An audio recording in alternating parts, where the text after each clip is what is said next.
Presentation. Construction of a dam, any dam, was only a dream. But in 1921, Secretary of Commerce Herbert Hoover joined representatives from the 7 states to seek out a solution to equal water rights. Hoover proposed to simply divide the area into a lower and upper basin and leave further negotiations to the states within those basins. This compromise paved the way for the Boulder Canyon project to be constructed.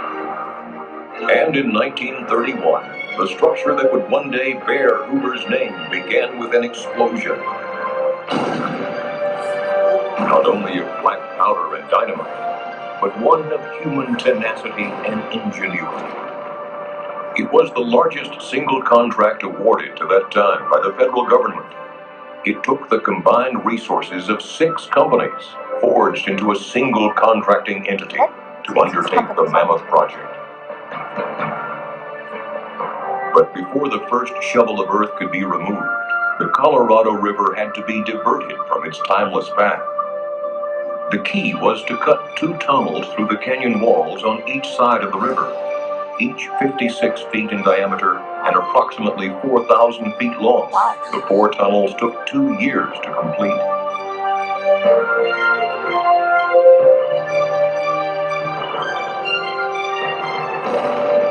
With the tunnels open and cofferdams in place, the Colorado River had no choice but to leave its riverbed and flow through the man-made corridors. With the river diverted, steam shovels dug through as much as 135 feet of silt, mud, and gravel to reach bedrock. And there, Hoover Dam began as a simple square wooden form filled with concrete, followed by more than 3 million cubic yards of concrete over the next 2 years.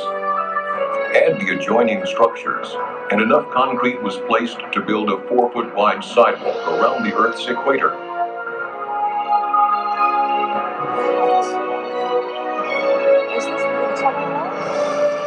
Heat from the setting concrete was predicted to take more than 100 years to cool, but engineers fashioned 1-inch steel pipe inside each concrete block before it was poured. A refrigeration plant, so massive it could produce a 1,000-ton iceberg every day, continuously pumped cold water through the pipes, cooling the concrete so construction was never interrupted. This innovative idea helped the entire structure be completed in just 5 years, 2 years ahead of schedule.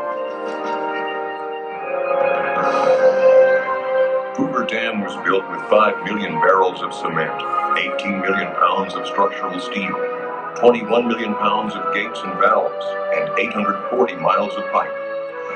The scale of some of the equipment was beyond the capacity of American highways and railroads. The pipes that would carry water from the reservoir to the generators were so large they could not be shipped, so a manufacturing plant was created to build them at the site.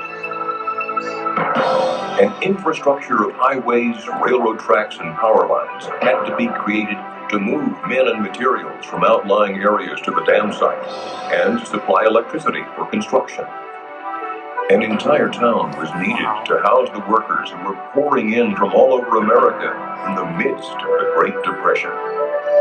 The project averaged 3,500 workers a day, working 3 shifts, 7 days a week with only 2 days off a year. The pay scale started at $4 a day, a good wage in the midst of the Great Depression sweeping America.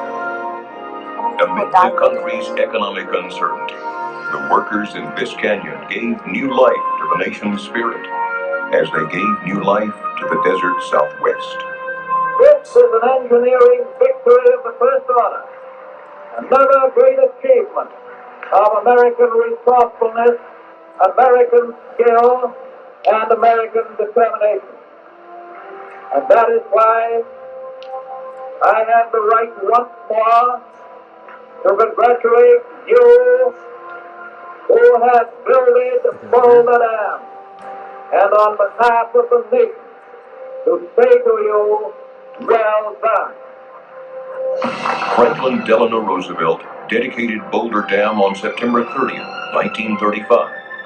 In 1947, Congress officially named it Hoover Dam. Some call it the most prodigious engineering construction feat since the Great Pyramids of Egypt. When a U.S. Senate committee endorsed construction of Hoover Dam in 1928, its report said, "A mighty river, now a source of destruction, is to be curbed and put to work in the interests of society." And so it was.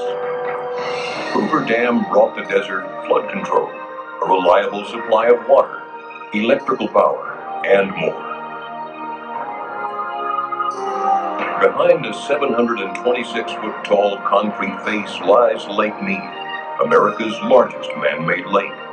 Born out of the collected waters of the Colorado River, it could cover the entire state of Pennsylvania to the depth of 1 foot.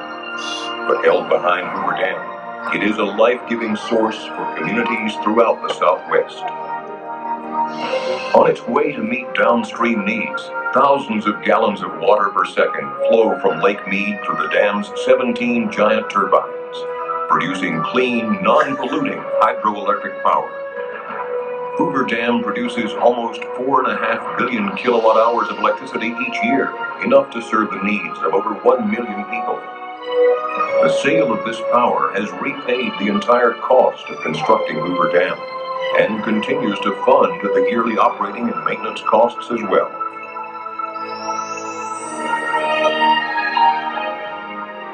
Hoover Dam helped ensure a future for the communities that settled along the river and the low, flat valleys of Southern California and Southwest Arizona.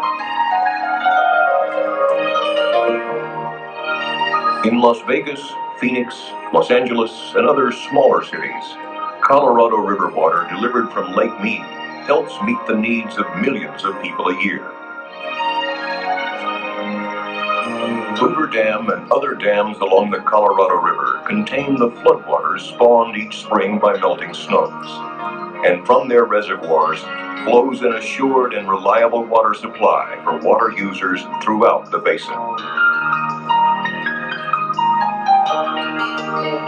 Combined with the warm climate and rich soils of the lower Colorado River Basin, water from Lake Mead has created some of the most productive farmland in the country.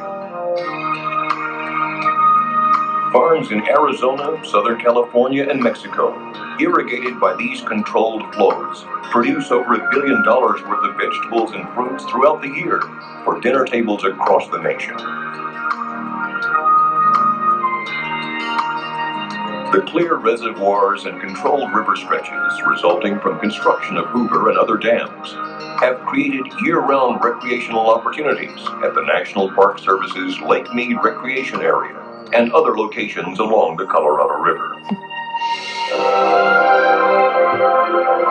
Hoover Dam first helped create and now helps sustain the high quality of life enjoyed by millions of people in the desert Southwest.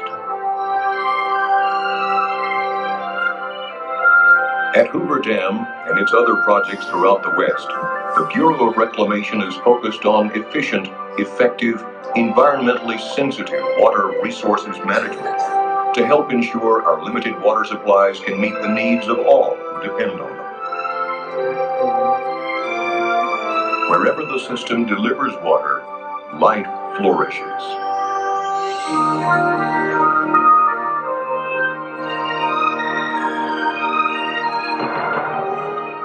Herbert Hoover, engineer, humanitarian, politician, fisherman, and conservationist, believed, as did many others, in a vision where man could affect nature for the good.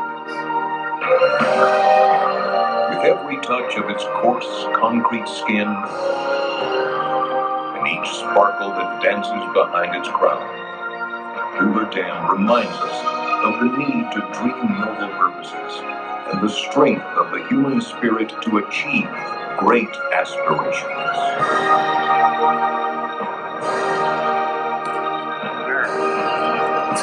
I liked it. This is Olena. And I'm Isaac. We're moving to Hawaii! But first, We're driving from New York City to Seattle with Smiley, our 9-year-old rescue pitty. in our Tesla Model 3, equipped for camping. And we are funding this trip with our Etsy store. Meaning we are bringing around 50,000 earrings. And 500 envelopes. And our label printer. On this 11-day cross-country road trip. Subscribe to the Travel Bug Bite today! If you liked our video, don't forget to click the like button, leave a comment, and subscribe. Check out our videos from all around the world and let us know what you'd like to see next. Thanks for watching!